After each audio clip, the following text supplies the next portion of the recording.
There you go. Round of applause and fine. And we're live. Thank you very much. We're here, Tropical Nomad, every Monday, Speak Up Monday. This is episode number 396. My name is Robert Ian Bonnick, otherwise Tourism Architect was one title, which we'll talk about later. Growth strategist in Indonesia, helping companies and people basically unite with the people, resources, the connections they need to succeed, being a bridge between private or foreign investment, government, and private enterprise. So that's the triangle.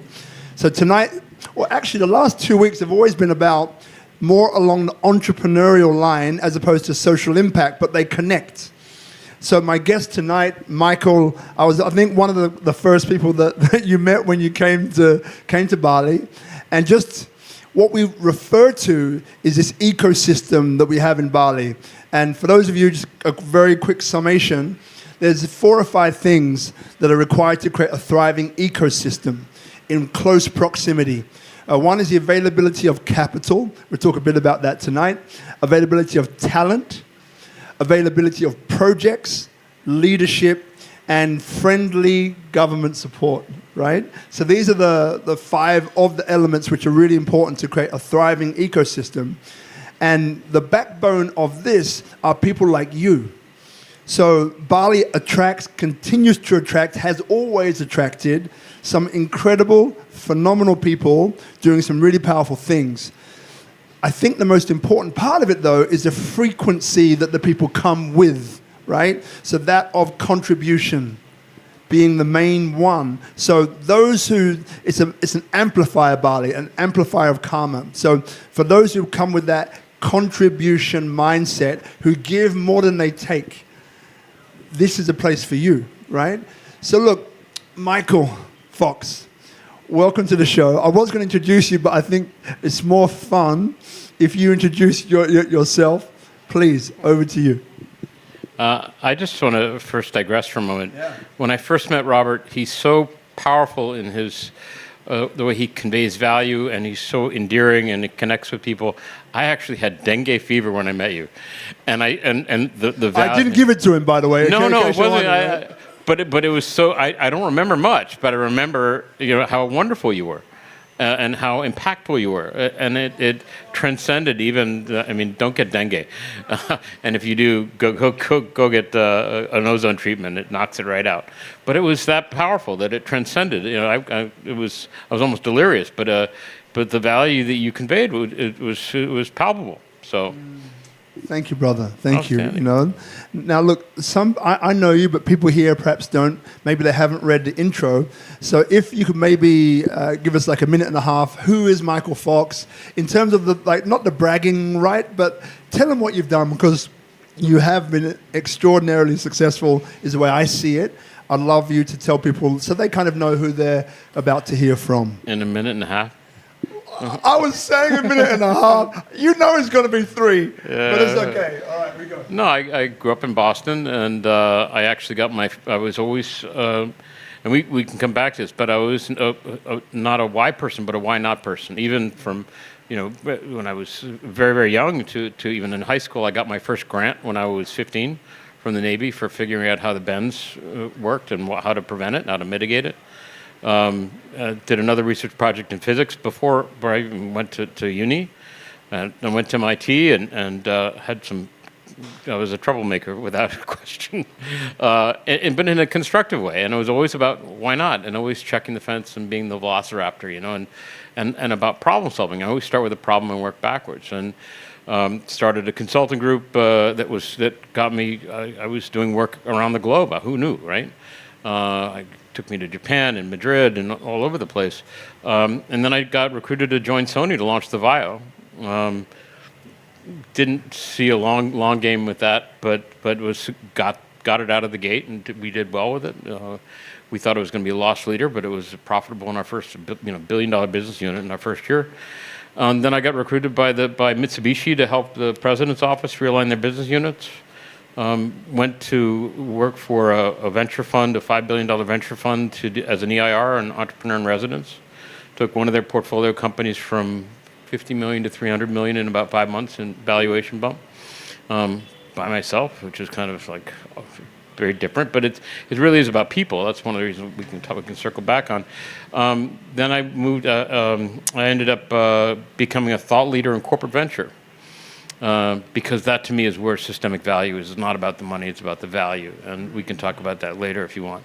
And then got recruited to set up what started as one fund but turned into 3 funds to help solve a systemic problem of the imbalance between China and the rest of the world. Wow. So, and then there's the whole, BALI, coming to, I went to Australia and then went walkabout and rediscovered BALI for, anyway. Cool. One of the things that... Was it 4 minutes? I think you did it in 3.5. One of the things... Who was counting? There's a guy here saying it's 3.5. Yeah. One of the things that strikes me about you is that you have a big heart, right? Let's get straight to it. So venture often isn't necessarily correlated or paired with money, right? Money and heart going together. I want to make money. Okay, irrespective of what the impacts are, money comes first for some, right? I'm just painting a bit of a picture. For most. Now, for most, right? There you go. Thank you. I didn't want to say most, but you give me the license to. So then, as I said, for you, I've always seen it as a person of heart, right? So that time you mentioned dengue, right? And you came in, and I could see there's a person in there who was suffering, and then that's why I connected you to these incredible people. But if I asked you, right, when you look back into your past, maybe growing up in Boston, like where would you say that heart came from? Because you said you've always been a why not person, right? So where did that come from? Because I think they're both connected somehow. Well, look, you have nothing if you don't have community. And microphone up. Yeah. Whoa, I'm learning. There you go. Not that he's hungry, but eat the microphone. They got him. It's really funny. He's done. You don't have anything if you don't have community. I'll share an anecdote because I'm a storyteller at heart. I always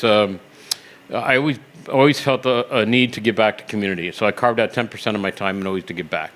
And I had been working for medical aid for El Salvador on the side, because I was inspired by Sidney Poitier to help, with the kids. You remember, right? And because I used some of my Mac graphic skills, I had some mad skill, so I was helping, people who were illiterate learn how to triage kids who had stepped on landmines, on the side. And I was coming back on a flight from a fundraiser that we had done in Beverly Hills, and the next thing you know, I got invited as a VIP to the Reebok Human Rights Award ceremony. And the next thing I know, one of my friends, this young woman I used to hang with at a freshman in college, she was winning the award. And she was, she was pioneering a group that was changing the law in Boston. The old blue laws were terrible for women. Literally, they treated women who were victims worse than serial killers and pedophiles. And so she was there to change the law. And I was so moved by her, I was moved to tears. I called her 8 years later. She said, next thing you know, I'm the only man on an 11-person board of directors of this thing. For 4 years, and we ended up winning the Oscar in '94. So it's about impact. So you carve out, it's about what you do. A lot of people, smoke, not fire. So it's always been part of my DNA to give back to community, and it started very young. So this DNA, right, and this will be the last one. I like to pry a little bit. Okay, I get this part of your DNA, but where did that come from, right? So again, I had a different upbringing as well. Children's homes, orphanages, I've kind of spoken about it quite some time, but that gave me so much insight into how to do this. How to bring people together with vastly different ideologies, ways of seeing the world around projects that create these quadruple win outcomes for all of those involved, even those who are not directly involved. But it was the orphanage that gave that to me. So many experiences there, they just gave it to me, right? Yeah. But for you, the question then is, if you could pinpoint maybe one of those experiences to give us an insight into what was happening for you as a young kid, what would you say one of those experiences could be? In the 8th grade, it was partly the environment that I grew up in. I had two incredibly colorful parents. One, my father was a rock star scientist and had 3 of his students won the Nobel Prize. I think 2 or 3. One second. Your dad a rock star scientist. 3 of his students won the Nobel Prize. Yeah, I think 2 or 3. I lost count. Okay, and that will give you an insight. Just saying. If you think that doesn't stunt your growth, you're 8 years old and people come, where are you going to get your PhD? I'm like, can I please enjoy my childhood first? So that's a challenge. And my mother managed to find her way. She documented the role of women through history before photographs. And so she found her own way to carry her flag, and she published 8 books. The first book was 450,000 copies in 8 languages, and until you've seen your mother's published in Swedish, hurdy hurdy to Sally Fox, you haven't lived, right? I mean, it's pretty awesome. But everybody in our family was always about doing. But to give you, there was one core inflection point, which was I was the part of a pilot class in 8th grade for a program called Facing History and Ourselves. And it was a young woman from the South who wanted to try to it was about how do we respect each other. And she used the Holocaust as an example to teach how things can happen and it was remarkable to me how powerful that was. I got called 31 years later for a reunion, and 75% of the people showed up. When have you ever had a reunion, just out of the blue reunion, and everybody came? And I looked at each one of the people, and they were all why not people. All of them. There was a surgeon who said, I love surgery, but I love playing the trumpet, and he created a life, so half his year he's in New Orleans, and half his year he's in LA doing surgery. I mean, all why not people, right? So when you're faced with the challenge, I was 15 and I just gotten certified as a diver. And I was whining about it. It's like, God damn it, why haven't the Navy figured out this Benz thing? They had 50 years. What are they, sitting there scratching their butts? And, my godfather said, why don't you just shut up and do something about it? And you figure it out. Don't leave it to them. And so that's when the problem solving stuff started. And that turned into looking at it not from, what have we got? I'm a screwdriver looking for a home, but how do you start with the problem? How do you look at solving the problem? And sometimes the pieces are right in front of you. We did a comparative analysis in physiology, and I know bubkiss about physiology, but we compared dolphins to human physiology. And it turns out there are only 12 anomalies because they're very, very similar. Yeah. And so on the bench and using this thing called the library and books, I managed to isolate all 12 of them. And on the 6th one, I figured out what was causing the bends. And the Navy bought my research and buried it. Bought your research, then buried it. Well, not invented here, right? Yeah, God. Is it still buried? Yeah, well, no. I mean, they wanted to put their name on it, so that's on them. But but there's a systemic pattern here of problem solving, trying to do things that need to be solved. What I'm loving, what I'm hearing, right, is the way I see venture is systemic problem solving. Right? That's the way I see venture in general. Regardless of the question I asked you earlier on about money versus social impact, that's what I think. Venture has a great opportunity to solve some of the challenges in the world that governments can't. Right? So we'll get to that in a second. I see you got a point about that. I love the way you're moving, like Michael Jackson. So look, let me bring the question to you, right? So how do you see venture, and why do you see it in that way? Okay, so I spent a quarter century in Silicon Valley looking at how things are done. And to simplify it, they're basically 3 categories, right? So you either invest for markets, you invest for people, or you invest for products. So markets, people, or products. Right. And so if I see a really sexy product, I may want to invest in you for a particular reason, and maybe you've created a new light bulb or whatever. Sequoia and some others look at markets, and they invest in markets, thinking, knowing that certain things like, IoT markets or whatever those markets are going to be, those are what they focus on, right? And sometimes it's about the people, and personally, I'm all about the people because you're going to hit walls.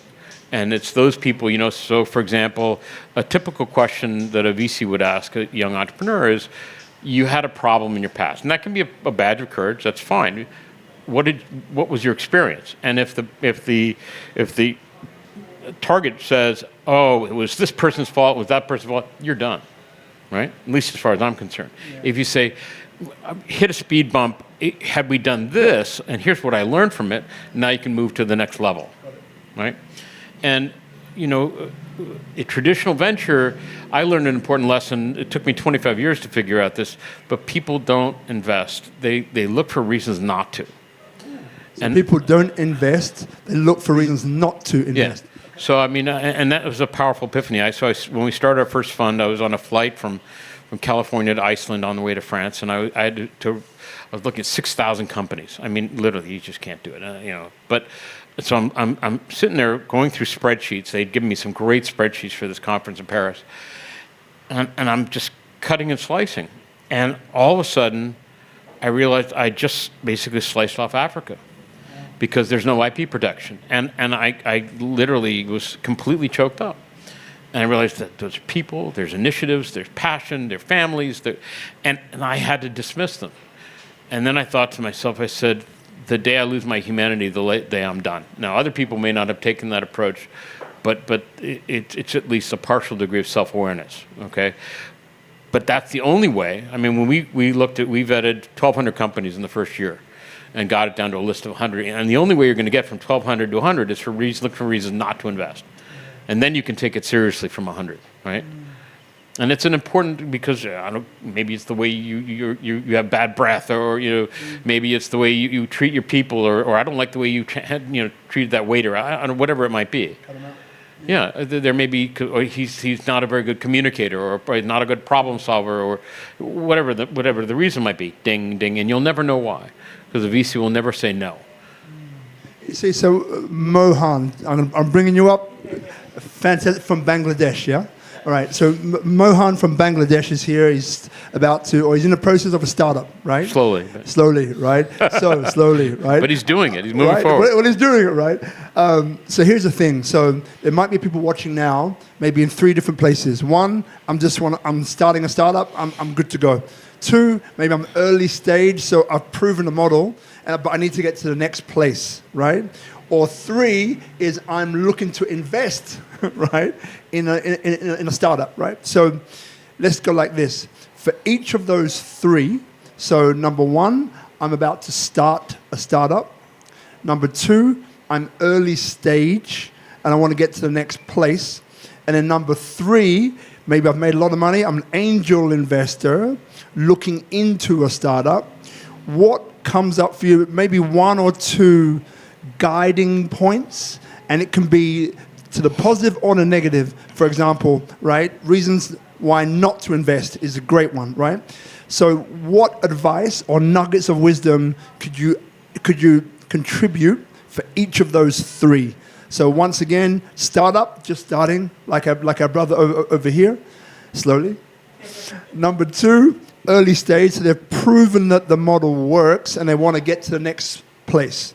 And number 3, someone who's maybe made the money and is looking now to become an angel investor. What advice would you give to each? I'm going to change the question a little bit. I knew you would. Yeah. Sorry, buddy. Don't be sorry. I expected it before now. People get confused with the difference between money and value. And money is a form of value, to be clear, but systemic value is what attracts opportunity, what attracts customers, what attracts market adoption. It's all about the value. The money it's just a form of transfer, and I think people forget that. And when Plug and Play started originally, and I'm sure the mentors were great. It was a great initiative. A lot of incubators. Now they're in the 4th or 5th or 6th or 7th generation mentor. They're teaching people how to raise money at different levels. It's not about value anymore. Okay, and you really it's a look, to be clear. If we look around, and it's important to be self-aware. Winter's here, right?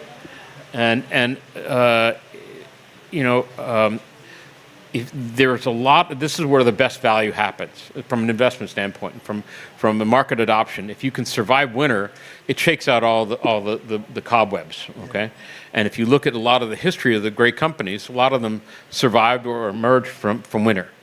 Okay, and first of all, I want to distinguish. It's not just about capital, okay? But if you look at value as another alternate, one of the reasons why, look, I've been living and breathing venture and knowing all the funds, and I've been Silicon Valley for more years than I care to. And in 2000, I started paying attention. I started listening to what the VCs were saying, and it was all the same stuff. And then I started listening to, and to be clear, the VCs are successful people themselves. So they were successful enough to warrant people investing into their LPs. But the people I found really interesting were the corporate venture guys. And women, men and women, were amazing. They would always say really relevant things to each of their about their strategic markets, or Siemens or JetBlue or Samsung. They're saying really remarkable things about strategic, and if you understood and you listened carefully, that was cool stuff.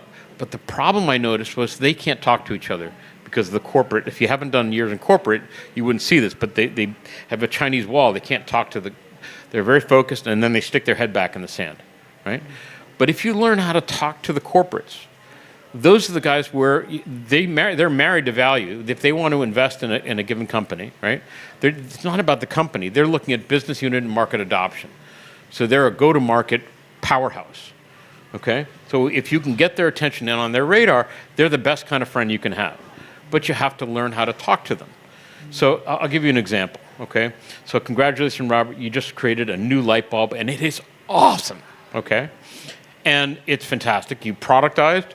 You've got some amazing customers, and you come to me as a VC and you say, hey, Michael, I've got this amazing light bulb. I've got these great customers. I got a defensible position. I've already productized, and next year I'm going to make 50 million. Okay, I'm going to say, great, let's talk. Because my business is making money on money. I could care less about your light bulb, but you're going to show me how to mitigate my risk and how to give me a 10x multiple. This is what I'm thinking about. Can you do that or not?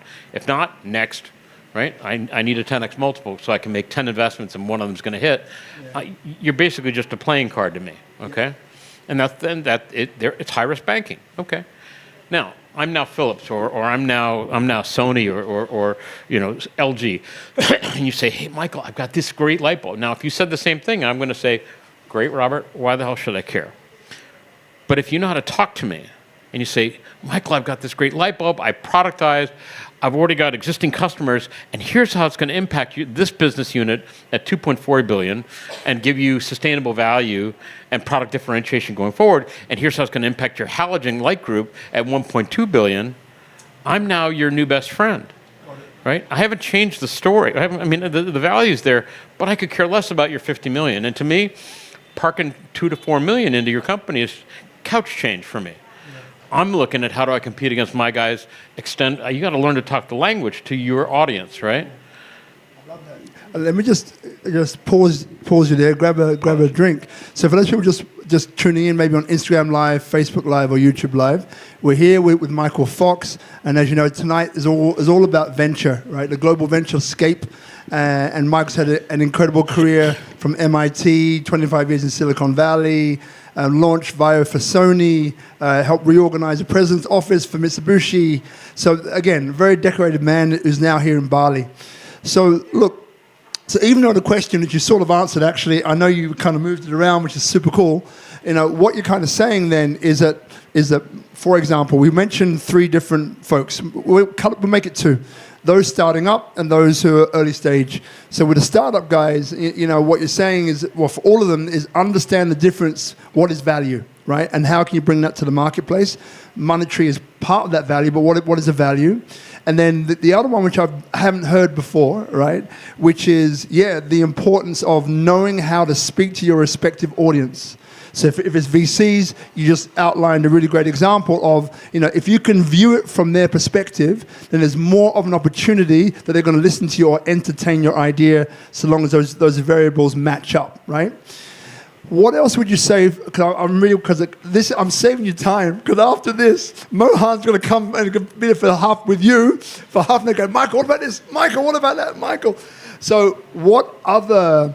maybe 1 or 2 gems would you give of advice to someone starting up?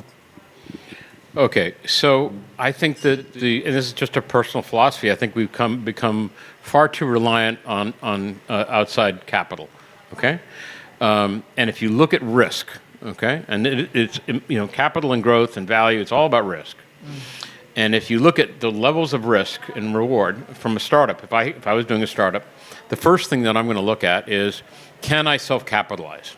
Okay, and so if I had a product that I thought that Alaska Airlines couldn't live without, I would go to Alaska Airlines and say, hey, here's the deal. I think I can do this, this, this, that.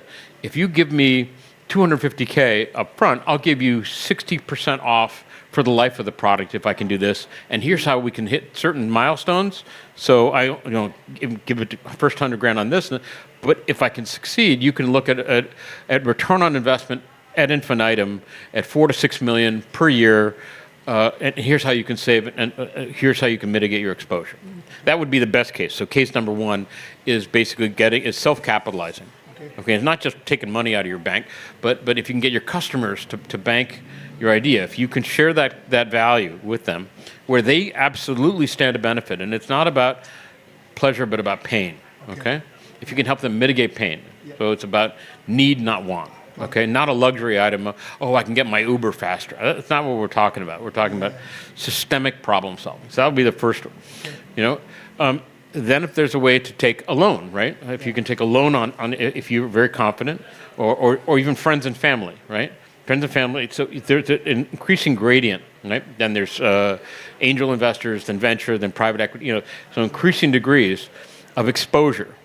So in degrees of risk. So here we are in the middle of winter. Okay, and it's going to get more intense. The blizzard's coming, okay, or it's already here. So the landscape of venture globally, we're in winter, but the blizzard is coming. Well, it's going to get worse. Batten down the hatches. All the venture funds, you got to understand, think about your audience. So the venture funds are basically, how do I take care of my portfolio? Because my first responsibility is to my current investments. On a given portfolio, 10% is the Walking Dead. They know they're train wreck. 10% is the golden child. Don't touch them. They're on a great trajectory. And 80% is I don't know. So they're going to use their war chest, right, their dry powder, for their portfolio. That's their first priority. Okay? And because it's winter, they can be really, really selective. So there's not stupid money floating around. Okay? So I'm just encouraging people to think about, being smart about it. So if there's a way to, a VC typical thing will say, I'll come back and see me when you have first product, first customer. Well, you've just taken all the risk out of it, right? And if there's any angel money, you've just been crammed down as an angel. So, again, don't think about it from an investment standpoint. Think about what can you do to show proof of concept. Even something simple, a sketch that will help. I see so many companies that say, I want a 20 million valuation and a 2 million, and they start using buzzword bingo. Okay, I'm glad for you, but you've lost my attention, right? When you started throwing around blockchain and crypto, and you don't know what you're talking about. You don't know your market. You haven't talked to customers. You have no defensibility strategy. Tell me you know how to build a product, right? Tell me that you're prepared to take on a certain degree of risk. This, I've heard you say it a few times now, this defensibility strategy. We're going to go into that next. But what I want to do, Ayu, hello, darling. Hello, Ayu. Ayu, everybody. She's beautiful. Love Ayu. So what we're going to do with this third mic is, and I'm going to give you some time to think, right? You're in the audience. You've made the time to come here. So we're wanting to get value, right? The ones watching at home, well, they can stay watching at home, but the value is for you guys here first and foremost. So what we're going to do, we're going to give you the mic about 5-10 seconds each, right? It means 15 seconds for most. What did you come here for tonight? Yeah, I know. That's why I'm giving you time to think about it. I got one over here going like, the eyes roll to the back of the head like, oh my God. That's why I'm giving you time to think about your answer, right? So for example, it could be, again, I'm looking at you all the time. This guy, Mohan, thinks I'm picking on him. So it's like that. I've come here tonight for advice on X. Or I've come here tonight because I just want to understand what the landscape is globally. Or I've come here tonight because I want to understand my plastic business, how I can get it financed. It's an early stage business because the model's already proven throughout Indonesia. How do I take it to the next level? So I just want you to tell us what it is that you'd like to know. That way you will also get some value too. And if you're like, I'm just here for a general talk to understand more, that's okay. It doesn't have to be a specific thing. But the more specific you are, the better, because then it's like a collective energy that is created. So in other words, you here and those watching over there are thinking of the same questions, right? But it's just that we're maybe too scared to ask the question or think it's too silly or something like that. So then we lose the opportunity to also contribute to others, right? So, okay, I can see everyone's like now thinking about the question. That's good. So, you get ready with that microphone. You can just give it to anyone, and in about a minute's time, 2 minutes' time, they'll get a chance. I know you're ready. But, Michael, so defensibility strategy, you've mentioned it quite a few times. So, can you tell us what you mean? I think I know, but please say, and give us one example, real-world example, so we can really get that idea of what it is. So, if you're asking somebody, think about this as about you, not them, right? Or you, not them. No, you, not yourself. You're asking somebody to put money, resources, and brand or strategic value at risk. Yeah. So defensibility is basically saying it's an exercise in de-risking, okay? And it can manifest itself in not only people immediately assume it's intellectual property, and it absolutely can be. It doesn't have to be. I worked with a company called Cobalt.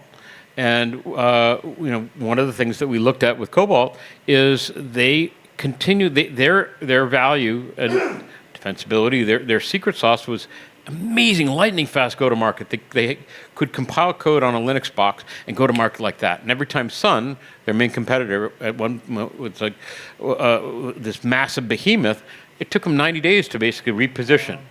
And so they kept basically crushing the market. And finally, Sun had to just buy them for $1.4 billion to crush them. Yeah. I mean, that's what they turned it into a new business unit. But they couldn't afford the continual loss because their superpower and their defensibility was agility.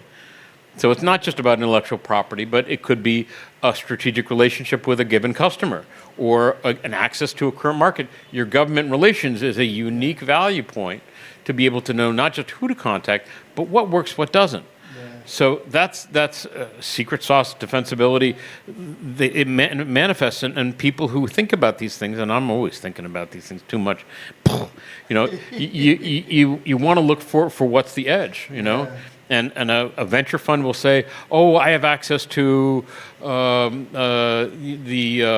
Berkeley, UC Berkeley, UC Cal, Berkeley Skydeck, their entrepreneur group. So I have first crack at their stuff." Ooh, that's secret sauce, right? Yeah. That's an edge. People are always looking for that.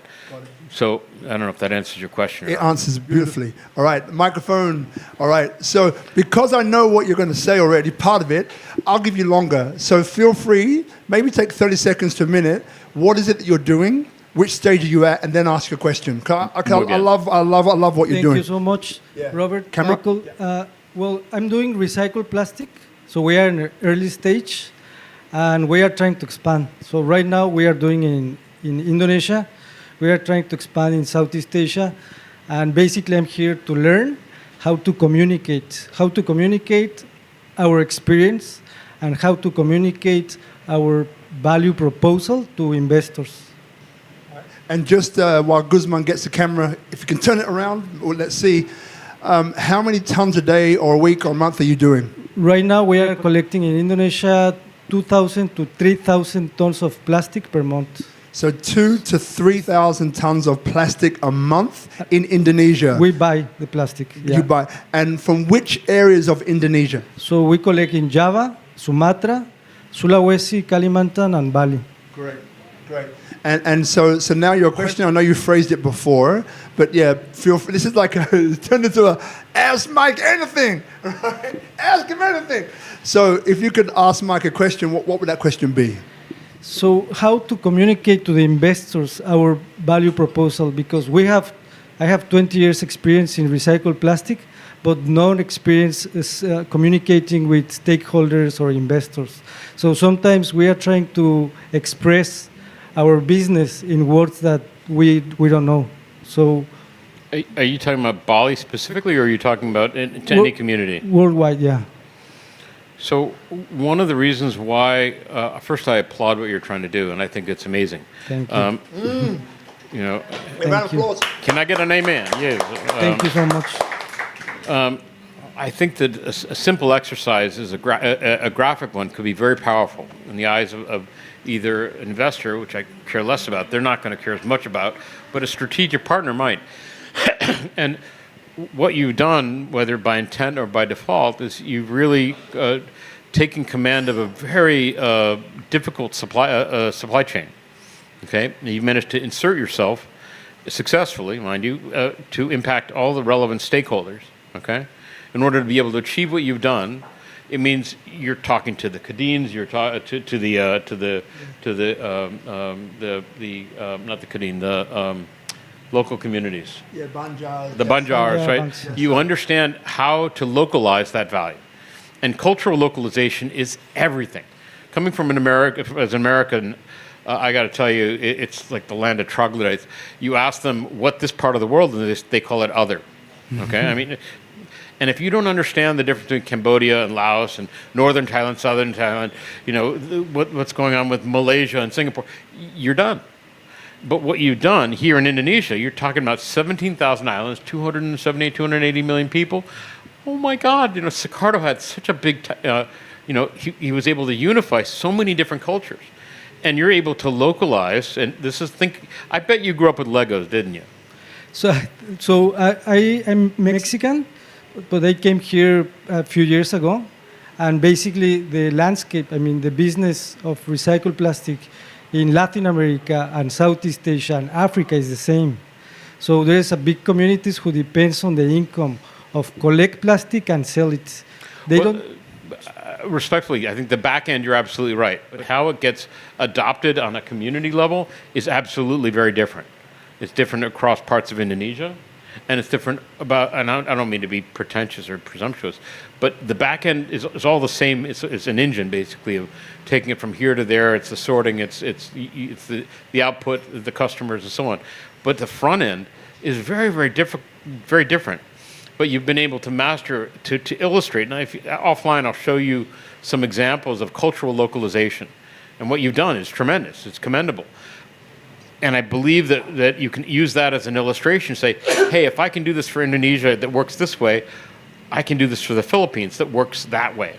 Okay? Right. There may be similarities. And, you know, the Philippines really sort of threw me because I spent a lot of time, I made 19 trips there. It's really similar to America, but it's really not. and it'll throw you for a loop because you'll think you're back in the States, but you ain't. And it's the devil's in the details. So understanding those issues and how it impacts on the local community level, that would be tremendous, right?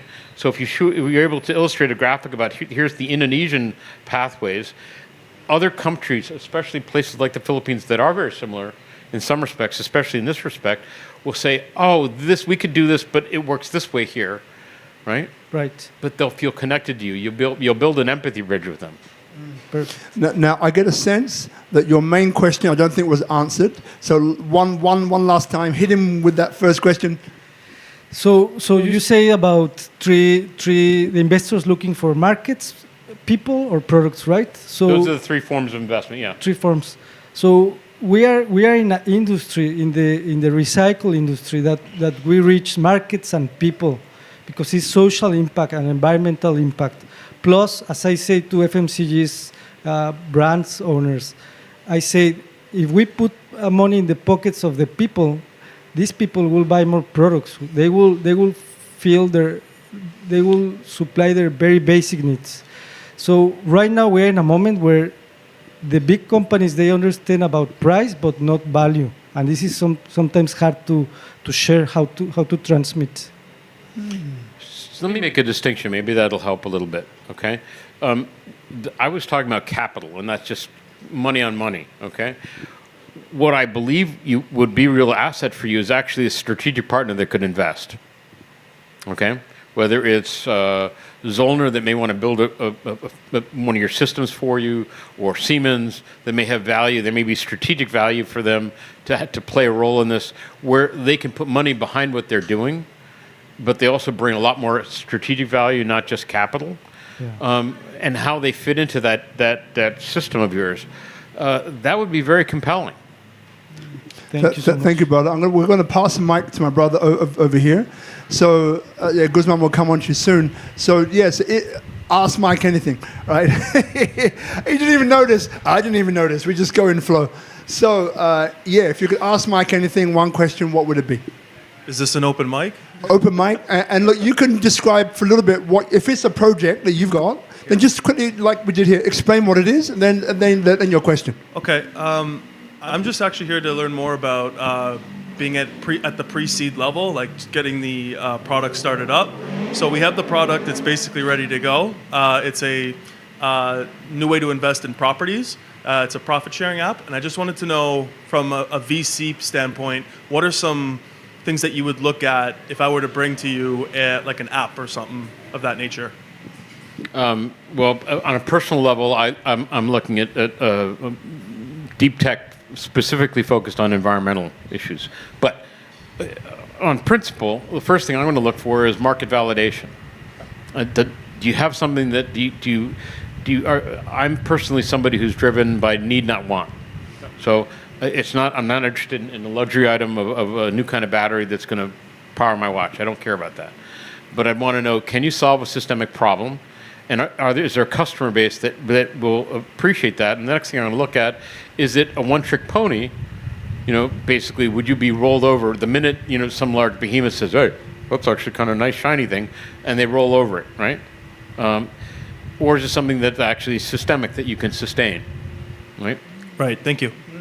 Thank you. One in front. No, you're good? No? So are you? We'll swing over to here. All right? It's your turn, brother. You know I was coming to you from the get-go. Let's go, brother. Let's go. All right, so just give it the microphone a second, and we'll switch it on. Here, you can have mine. You got it. I got it. So, I'm starting a new business. It's based in Bangladesh. So I already started to bootstrap the business, and that's why it's going slow. So. What is the business? It's a product. It's an app for students. Like, it's this highly competitive education industry over there. Like, for one seat in a government-sponsored college, you will have to compete against like 1,000, not 100, other students who wants to get the same seat. So the preparation starts like 1 or 2 years earlier, and I am just starting an app to help them prepare for that. So it's in education, is that right? Yeah. Education. This sounds to me to be very market specific for your community in Bangladesh, is that right? Yes. So, I found in certain contexts the right kind of, they're flavors of money, right? And so I looked at an energy project, for example, in Palau. And that's a country with 300 islands with an archipelago of 21,000 people. And the people that were most driven by that was actually the National Development Bank, because every drop of diesel and gas that we can avoid saves them tremendous, it's value recovery for them. So in your case, if it's really about education and lifting the relevance within your culture of the supply chain, the National Development Bank that's part of their charter. Mm-hmm. Okay? So we're going to pass the mic to Taylor in a second. Before we do that, I took part as a guest. It was invited by a guy called Ian Holtz, who is the head guy for Amazon Web Services in this region of Asia. And it was a cohort number 9. These are mainly early stage. And so it's called Accelerating Asia. So make a note of that, Accelerating Asia. Phenomenal. 7 pitches. So they brought 7 from Bangladesh, India, Pakistan. They all came in, and phenomenal, right? Some of the projects that they're working, they're already funded. They're already making money, right? They're the early stages. But that's someone who I'd get in touch with, because they have local knowledge of that region. Because they went through thousands of startups, thousands of projects to get to these 7. So if you need to know any more, let me know. But Accelerating Asia, yeah. And that would fall under the strategic partner category, but strategic partner with capital. And so that's a perfect example where they have value add, whether it's cycles, expertise, technology, as well as capital itself. I mean, it's not just money on money, right? Beautiful. Spot on. Oh, yeah. Hello, that All right. It's okay, it works? Yeah, it works. Yeah, you're good. Good evening. Thank you for tonight. First of all, so I will speak for Taylor and myself because we came together.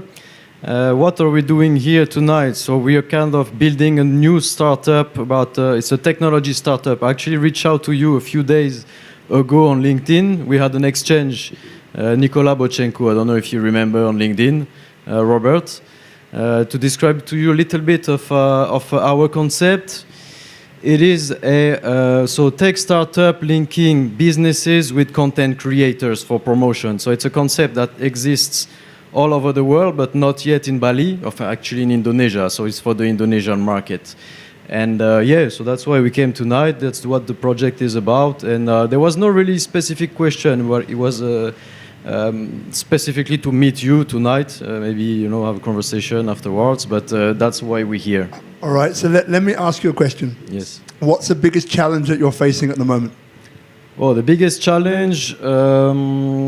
The biggest challenge is, let's say that for me, the Indonesian market is really new, right? I worked 10 years in Dubai. I just came 3 or 4 months ago. Taylor has been here for quite a while, but the market is very different, the ways of operating. We have also quite a few question marks around capital access in the country here in Indonesia locally. Because things work a little bit differently, right? Like from our first observations here. That's one of the challenge. So that's capital. We are supposed to go live with the product. Potentially, it was end of this month, beginning of next month. But yeah, capital is one question mark. But the rest. How much do you need? How much are you looking for? It was around 70 to 100,000 US. So 70 to 100,000 US. Let's take this question to Michael. So the question then would be, Michael, for companies coming in, what is the access to capital like for that amount, under 100K? And what are the difficulties or challenges or solutions that you found for a company like that here in Bali / Indonesia at large, if there is a solution? All right, this is going to be a long answer. So take notes, right? Sorry, man. You walked right into it. All right, so let's look at this. If you're looking at $100,000, $200,000, that's angel money. That's below the radar of any institutional investor, because an institutional investor is getting paid in part to filter deals and also look at due diligence, and they can't afford to go that low without they can't do the deep dive that they need to. Any investment that you're going to see is going to be an emotional one. Okay. Yeah, right. We're looking for angel investors basically at this time. Now let's look at. All right. So now you understand that this is all about understanding the demographic of your audience. Okay. Now let's look at investment. Okay. So now, look, I love Indonesia. I really, there's a reason why I moved to Bali to spend the rest of my life here. But I'm under no false illusion that it's perfect, okay? I mean, I think it's wonderful, and I think it's on an incredible trajectory. But to be clear, there's some challenges, and I give them a lot of credit. I'm coming from a country that, has 270-year history, and it's doing some, it's a train wreck. But here, it's on an upward trajectory. Least likely for number 3, least likely for recession. Second most likely for economic. It's on an incredible trajectory to be a world power. But having said that, you've got shifting sands for intellectual property, so you got no defensibility to speak of, right? Which is going to, an investor doesn't just throw money at it. They're going to be looking at, I need to see risk mitigation or de-risking, and I want to see, I'm hopefully looking for return on investment. So I need to know that I've got a sound business structure, right? The legal system leaves a lot to be desired here too. Okay, so I don't say that necessarily to say that's bad about Indonesia. We have, quite frankly, Singapore right next door, which is considered a powerhouse, both for corporate structure and for legal, and for capital, and for intellectual property. Okay, so I would look at it from whether you're executing in Indonesia, I would actually look for probably Singapore value add. I'm going to use the best of what I've got. It doesn't have to be all one flavor. Okay. So I'm going to be looking at how do you protect if you're really asking for an angel investor, how do you protect my investment? Okay? And yeah, I'm going to be looking for how it may not be in place yet, but I would really want to know what your defensibility strategy is. Because once you articulate whatever secret sauce it is, I mean, look, I'll be candid. When I was at Sony, we used to look at companies all the time, and we'd look at them and say, and I wasn't part of this because I wasn't part of that group. I was part of on the product side. But we'd look at buy or build. We'd look at a company. They'd come to us and say, oh, they need $2 million. They're going to build this amazing thing. And we're going to say, okay. Let's see. It'll take us 3 months to find the right domain guys. Then if we hire them and onboard them, that's going to take another couple months. And to get to alpha, it'll be another 3 months. You know what? It's cheaper just to give them the $2 million. Or we could just roll right over and let them chase us. We've got 6 lawyers on staff. Right? So it was kind of ruthless, and a lot of corporates are like that. They're going to be looking at that. So my question to you is, if you're going to talk to an angel investor or somebody who has capital, you have to instill tremendous confidence in them that you're A, going to be able to execute, and B, that you're going to be able to defend it, that you're not going to be rolled over. Okay? Yeah, that's clear. Yeah, but so for now the application is almost done. So the execution actually of the technology is almost done. But yet, obviously, on the long run, the execution is also important in other part of the business too, I right? apologize but for the long answer. Yeah. Thank you, my brother. What we'll do you have one? If you pass the microphone forward. Again, we're on like an Ask Michael Anything. This is the last one, but I've got small questions for you. So this is great. Thank you, brother. I appreciate you. Because again, like as I mentioned before, people watching here and at home, they're in different places. We get between 5,000 to 10,000 people that view this when we repost it, right? So I'm sure some of them are thinking about that kind of thing, right? And it's always been about how do we add value and give value to people like you and you and you and you and you and you and the ones watching. So really appreciate you having the question and making the mission to come, right? Respect. Sister. Yes. So, well, again, thank you, Robert, for hosting the show. I've been following you for a while, and yeah, one of the main reasons that I came here today physically is really to say hi again. C'est incroyable. And as always, you always have really incredible guests and inspiring guests, and one of the reasons was also to meet Michael. My question for you, Michael, is I was really intrigued when I read the bio, the description for the event today, and I was like, oh, I have to be there. I want to learn everything about your, hear all those stories and the experience that you have from Silicon Valley to Bali. Really, a lot to learn for sure. So, and something really piqued my curiosity is unlocking systemic value, because I'm a systems engineer, and I also, as we talked earlier, I have a very international background, and you talked about cultural boundaries, and I was wondering, is there like any frameworks or tools, methods around finding this systemic value and working around all those cultural boundaries? I'm sure there's not like a silver bullet or something. But yeah, it's like because I read also you're into the design thinking, and so yeah, are there any specific approaches to find those systemic values? Let me see if I can try to take a run at this, and Robert's going to rein me in if I don't get it right, because I know he knows how to manage. Rein him in. Yeah, rein him in. Talent in the zoo. So let's start with a system level thinking. Okay, one of the things the world, if you look at the World Economic Forum, for example, they look at the most important skills for 2025. They talk about systemic issues and things like problem solving, the non-linear versus the linear. The linear got us here, and I think the non-linear systems level thinking is what's going to help solve some of these big problems. And the things that I like to teach, because I started teaching in 2015, I guess. In grad school, I started looking at what are the skills. Yes, I can teach entrepreneurship, capitalization, strategies, innovation. It's all pretty straightforward, and how to venture funds work and corporate venture and not decrypting them. But it's the nonlinear skill sets that I find incredibly fascinating.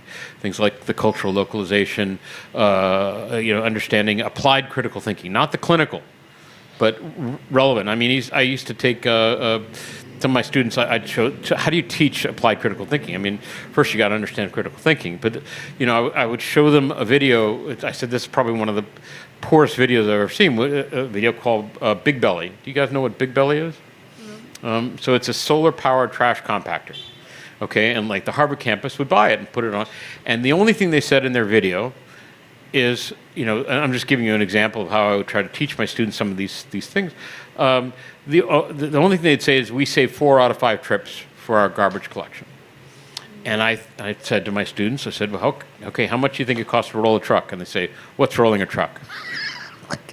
Turns out it's $300 to $500 to roll a truck. Okay, and they said, why is this so much money, right? Because they, you don't just paying the guy $30-40.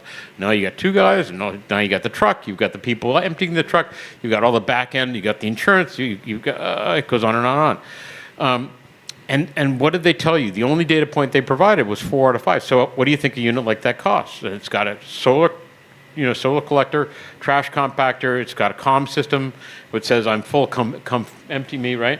It's not very difficult, but it's got IP in it and so on, and it's got a communication system. They say, oh, $500 more. I'm guessing it's probably $2,000. So when are you going to reach cash flow break even?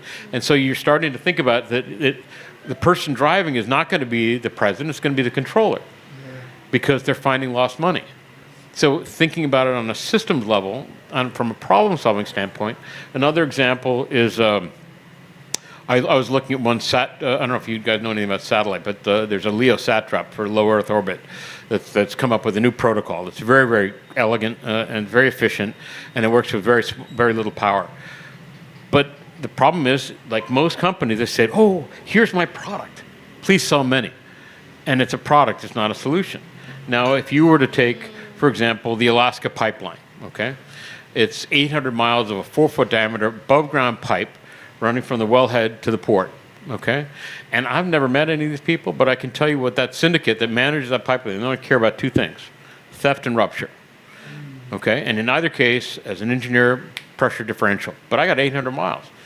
Basically to fire up a helicopter and to go survey, hours can be to result in millions of damage and loss. And so how do you solve this problem, right?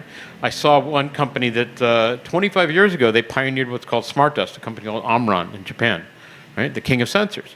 Again, another product company. Oh, they said, please sell many, right? Smart Dust is a microsensor. It can only do 1 or 2 things real well, and then it talks on the mesh to the next one or to its own little network. But even a microsensor needs power. And power and extreme cold, they hate each other. So I've seen another company that's been able to create energy on a 0.5 degree temperature delta. So I could put it on the side of this glass, and it's kicking off energy. So you marry the 3 of these together, all of a sudden now you've got a service that every 10 miles, an interval that's an uplink, that says you've got a pressure drop at 460 miles out, and you know what to do. Now, it's a very different approach, starting with the problem, starting with the system level thinking, right? What problem? And they'll say, here, please, Robert, take my money. I need to solve this. And it's not just for oil and gas. Newsflash, if you got to think about it from a cultural standpoint, it's for chain of custody for water. I mean, I don't know if you guys follow water at all, but water is a huge issue. Potable water, don't even get me started. But, icebergs, right? Anyway.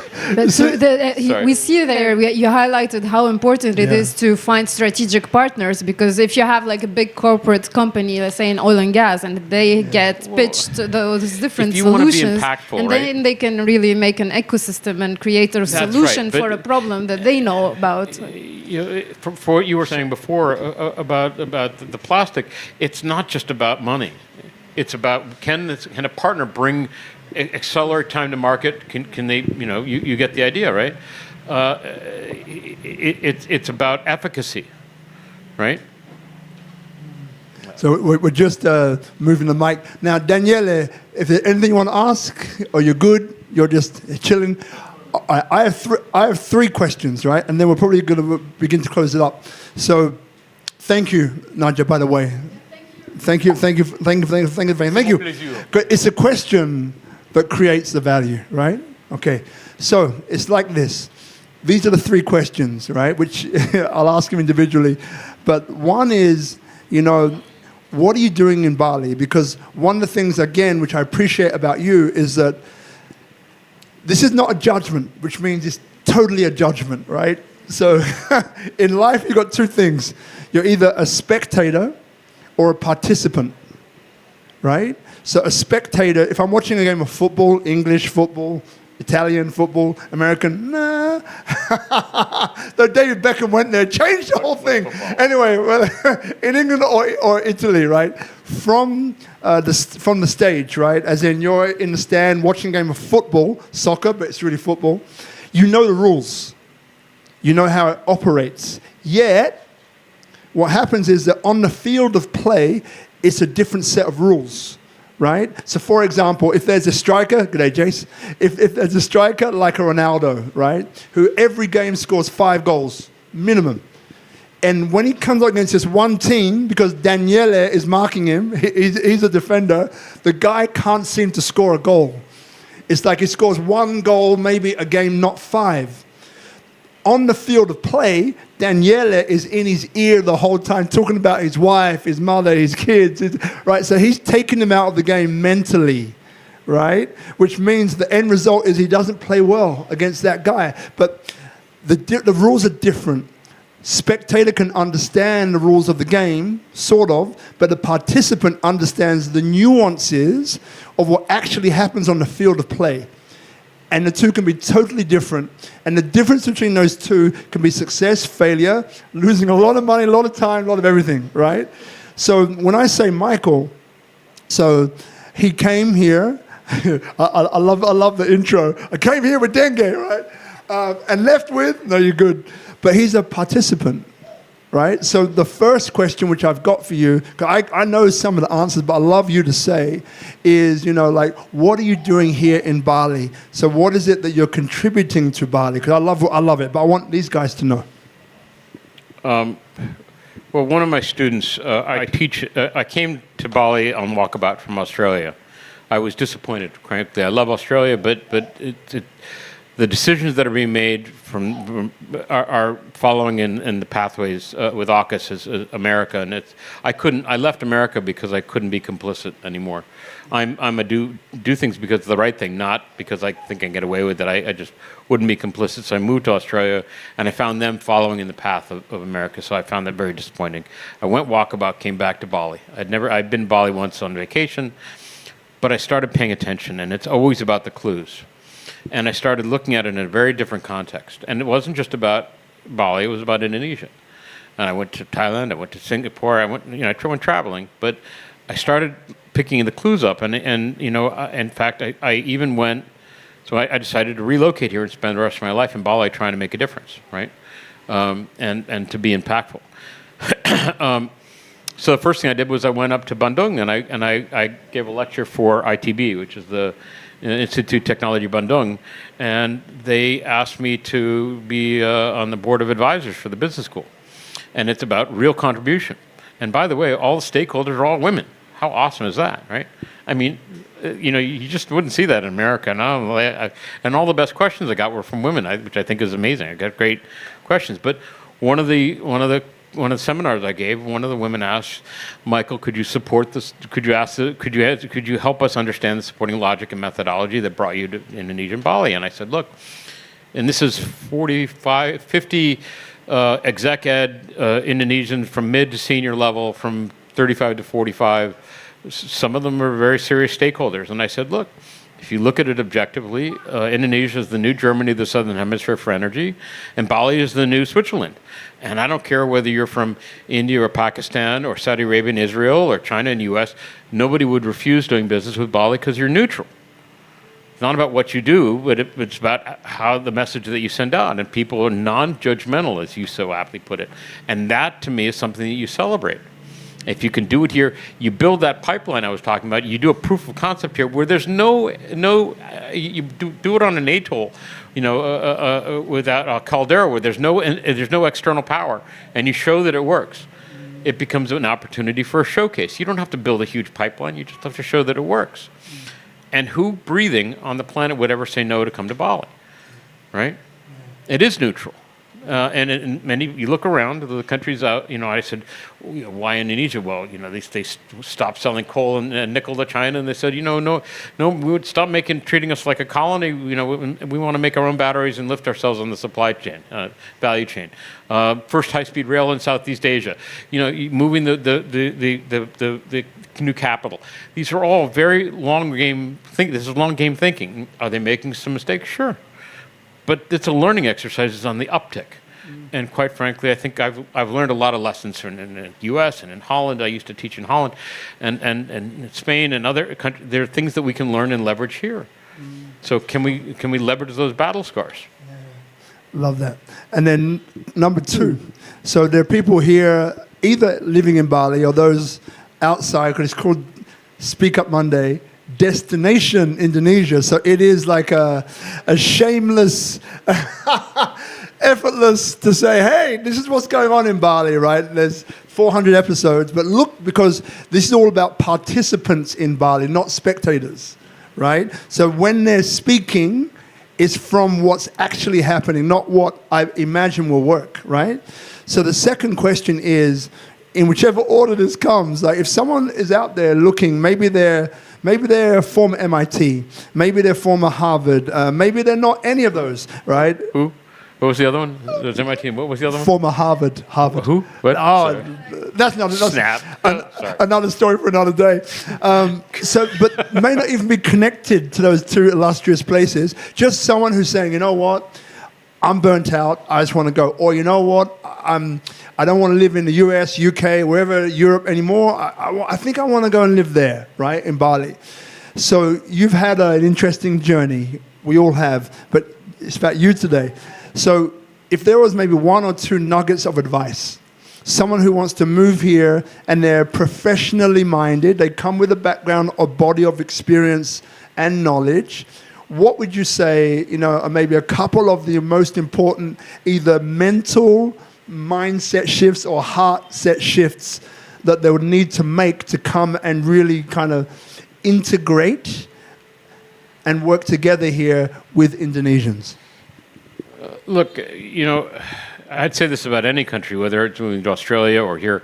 It takes courage, and it takes. I got plenty of gray hair. You don't have any, unfortunately, my friend. Hey, my grays were coming. I just said, you know what? Let it go, baby. He's too Let handsome him go. for it. Let him go. But it is. Try before you buy it, right? They have a visa, digital nomad visa. Come on a B211. It's up to 6 months. I did it. To test the water, stick your toe in the water. Look, it's far from perfect. There are many rivers to navigate if you want to actually move and relocate. But that's going to be true about any country. There is a constant source of as you so aptly put it, intellectual capital here that's multicultural. There's also a percentage of bullshit, that you have to learn to avoid and just, walk in the other direction. That was true in Silicon Valley, and it's true in Australia and other countries. I'll give you an example. I was introduced. I was teaching in Holland in the second year, and the Prince of Holland asked to meet with me, and he said, "Oh, Michael, if you bring all the venture capital, it's going to solve all the problems." This is a billionaire asking me for money, right? Sounds really familiar.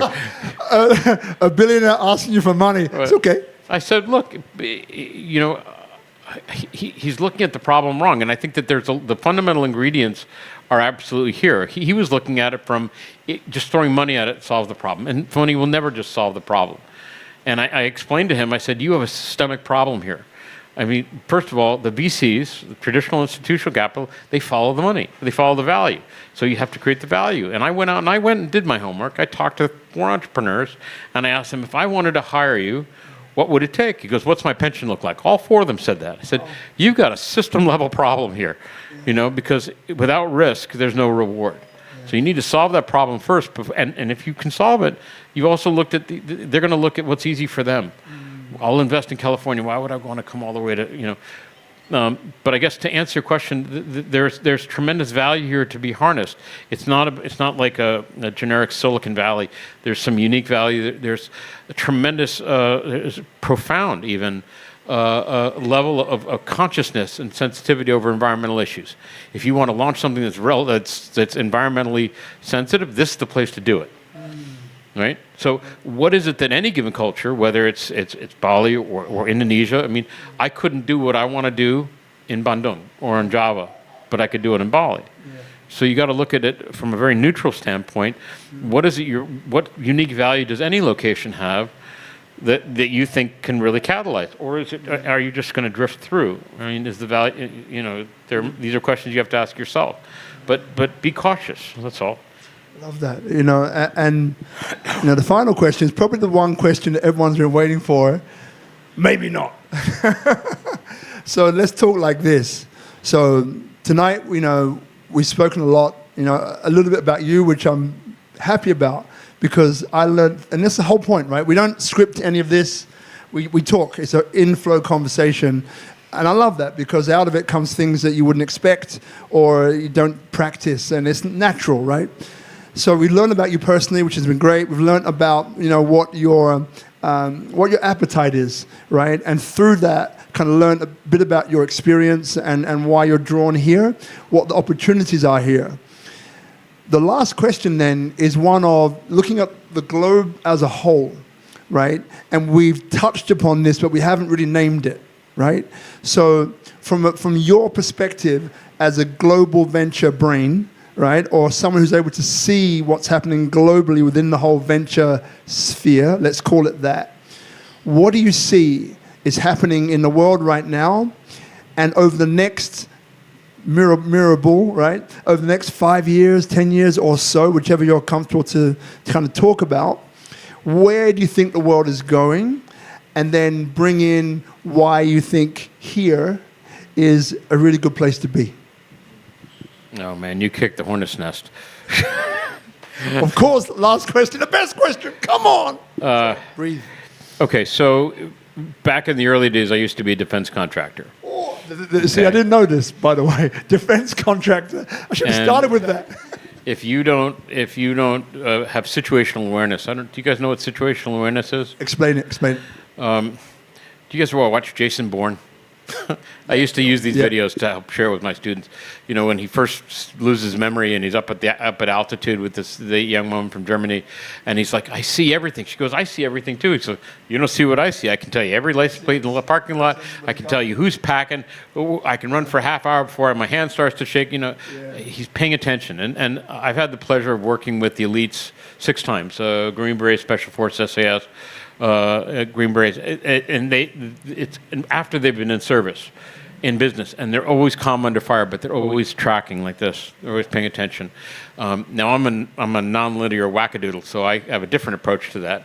But it is about probably learning to pay attention. So when you look at what's about to happen, you look at, I ask Indonesians, why do you think Jakarta's sinking faster? Or I ask some of my colleagues, why do you think what do you think is really going on with Taiwan? And most people say, oh, it belongs to China. It's like, well, what's really going on is that, Taiwan Semiconductor makes 63% of all the chips in the world, over 90% of the high-performance chips, and there's been a chip war going on for 5 years. I bought a used Camry in Tasmania, and a year and a half later, I sold it for more than I got it, because there's a shortage of used cars, because they can't get enough chips to make the car. You got to watch and pay attention to the clues on the water, right? So, look, as an American, it's the history of America. Since 1973, we haven't stopped fighting, and more than half the American budget goes to the military-industrial complex, and so we build a lot of weapons. And whenever there's a problem or a conflict, 9/11, boom, we go to war, and it's been systemic. And unfortunately, China seems to follow in America. They do it much better. Road and Belt is basically just like Confessions of an Economic Hitman. So, I mean, we taught them how to. So there's a lot of geopolitical shifting going on, if you follow what's going on with BRICS and so on. So I think there's a conflict coming, to be clear. And for example, what you may not realize is that in the 60s, for example, there was even a specific American sub that was designed to be able to drop down off the coast of Russia and piggyback off their telecom pipes, and every month they would swap it out, and they knew all the comms. Well, guess what? 90% of the communication is on the Bachi Straits, just south of Taiwan. So, I mean, you start looking at these things. I wish I could turn the volume down, but you can't. So I do think that there's a conflict. Hopefully, it'll do some long overdue house cleaning with America, as far as America is concerned. But a lot of people are going to be hurt in the process, especially with the racial issues that are going on in America and stuff. If you find out, I've got a friend, one of my dearest friends. I respect him dearly. He's in the U.S. Navy. He was submariner, which means best of the best. This guy's, he's even worked in the Clinton White House, and he's 6'4". He's been arrested 30 times because he's black. And you don't see that stuff in the news, right? And how he still has joy in his heart is beyond me. And so I made a deal with him. I'm going to help him launch his product, but he's got to help me find my joy. My point is that there's a conflict coming, and it's not that I'm avoiding it, but I want to help. I'm really concerned about the environment. All the other issues aside, if you look at the real data, as an MIT guy, I have to look at the real data with what's going on, zombie ice, Thwaites Glacier, and all the rest. It's a train wreck. As a 60-year-old, I just turned 60, the level of in my lifetime of heat waves will increase 5.6 times. For a 15-year-old, 25.3 times. Okay, so if Thwaites Glacier alone, that's a 3-meter sea level rise. That means you're going to displace 1 billion of the 8 billion people. We just passed 8 billion. Congratulations, right? So, I mean, you start thinking about all these things. If you want to really be impactful, and that's something that I care about, do it from a safe haven, where you can really actually, look at Indonesia as a country. Okay, Thailand's lining up with China. Philippines is launching 3 new American bases, and everybody's drawing lines in the sand except Indonesia. They may join BRICS, but they're so big. They're the 4th most populated country. We don't have to draw lines in the sand. And quite frankly, we can be a torch in the darkness for a way to do things the right way, to be impactful, to look at economic drivers for environmental upside, which is stuff that drives me, right? So despite whatever geopolitically instabilities may be happening all over the globe, we can't fix many things we can't fix, but we can show pathways. And that's something that I'm very, very committed to. Snap. Now I've got goosebumps all over. Mamma mia. Oh, stop. That's a special answer, brother. Because Suksama. That's a special answer, because one of the things that we do as we begin to wrap up is that, there's a quote from a guy called Rumi. Anyone here know Rumi? Yeah, a few hands. Cool. All right. If you don't, it's cool. It's okay. It's like this. One of them. Yesterday, when I was clever, I wanted to change the world. Today, now I am wise, I want to change myself. That struck me like a lead balloon, and I think I've repeated maybe 30 times in the last 2 weeks. I'm just merely a recovering troglodyte, but but that's why I appreciate people like you, because again, you come from a background which is, what most people don't understand. I never understood it till I sat with a manku for a long time, over a long period of time. Some of the fundamental essence of Bali is actually logical. So it is like, make action to change the outcome. Sounds crazy. It's not spiritual stuff. It's just real stuff. Make action to change the outcome. The other thing which is really important is about where are your inputs coming from to make that decision, right? If your inputs are coming from what you wish would be the case, or what you're led to believe is the case, the outputs will not be appropriate, because you're not basing on what's actually happening. Like again, going back to the spectator and the participant. Right? I want to add something. Yeah, add. My first SpeakuP Monday, I was a mere Padawan, right? And I came here and I saw Robert on a panel with the King of Tabanan, with Erdogan, and King Erdogan. And what an incredibly special individual he was. I don't know if you've met him or not. He's very humble man, and soft-spoken, but he thinks before he speaks, less than I could stand to learn. But he has a huge heart.